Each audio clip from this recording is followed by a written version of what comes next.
Good afternoon guys, once again this is Justin B. So magpapalit po tayo ng busina. Ito ang auto style horn.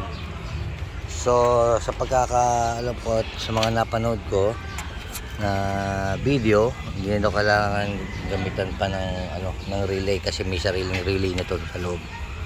So ito yung niya,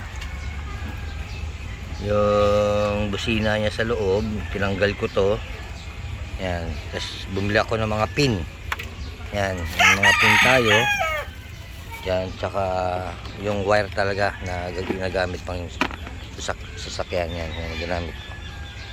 Mamaya papakita ko kung paano ikakabit.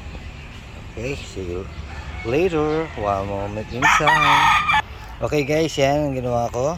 Nilagyan ko pa siya ng shrink para matibay. Yan. Ito yung red positive. So tama ba? O tama, red positive. Dito siya nakabit. Yan! Nakabit ko na isa. So, ito naman isa, lalagyan natin sa dito.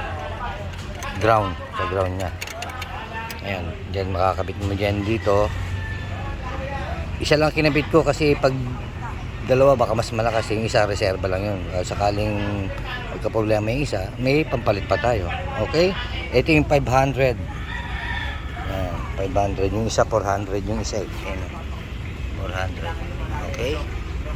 Okay guys, nakabit na po natin. So, pindutin mo nga, pindutin mo. Ayan, lakas oh. Oh, di ba? Oh, effective po ang pagkabit natin ngayong araw na ito sa Pia Auto Style. Alright, horn. Alright.